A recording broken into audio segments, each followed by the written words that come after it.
स्वागत आहे। आज आपण अतिशय महत्त्वाचा असे महाराष्ट्रातील पहिले जी माहिती आहे ती पाहणार आहोत। भाग क्रमांक 2। जर व्हिडिओ आवडला तर लाईक, शेअर आणि सबस्क्राईब करा। चला तर पाहूया। महाराष्ट्रातील पहिली सैनिक शाळा ही सातारा जिल्ह्यामध्ये आहे। महाराष्ट्रातील पहिली मराठी भाषेतील पहिली साप्ताहिक दर्पण आहे, जे प्रत्येक 7 दिवसाला निघतं। महाराष्ट्रातील पहिली मराठी भाषेतील पहिले मासिक म्हणजे प्रत्येक महिन्याला निघतं असं दिग्दर्शन आहे। मराठीतील भाषेतील पहिले दैनिक वर्तमान ज्ञानप्रकाश। पहिली शिक्षिका व मुख्याध्यापिका सावित्रीबाई फुले। त्यानंतर महाराष्ट्रातील पहिली महिला डॉक्टर आनंदबाई जोशी। ही माहिती अत्यंत महत्त्वाची आहे। प्रत्येक एक्झाममध्ये पोलीस भरती असो, MPSC असो किंवा सरळ सेवा असो, यामधील एक ना एक तरी क्वेश्चन येतोच।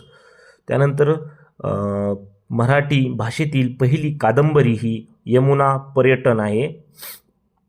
नंतर पहिले पंचतारकित हॉटेल ताजमहल मुंबईमध्ये आहे, ते 1903 मध्ये हे केलं आहे, सर्वांनाच माहीत आहे। त्यानंतर पूर्ण विद्युतीकरण झालेला पहिला महाराष्ट्रातील जिल्हा म्हणजे वर्धा जिल्हा। त्यानंतर ज्ञानपीठ पुरस्कार मिळवणारे पहिले महाराष्ट्रीयन कोण होते, तर ते वि.स. खांडेकर होते 1974 मध्ये।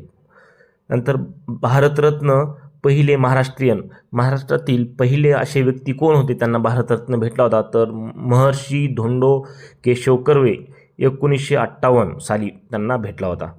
एव्हरेस्ट शिखर सर करणारा पहिला महाराष्ट्रीयन सुरेंद्र चव्हाण हे होते। नंतर अखिल भारतीय संमेलनाचे पहिले अध्यक्ष ज्ञान रानडे हे होते। त्यानंतर अत्यंत महत्त्वाचा क्वेश्चन म्हणजे महाराष्ट्रातील पहिली रेल्वे कधी चालू झाली व ते कोठे चालू झाली, तर ती मुंबई ते ठाणे मध्ये चालू झाली आणि 1853 साली पहिल्यांदा चालू करण्यात आली।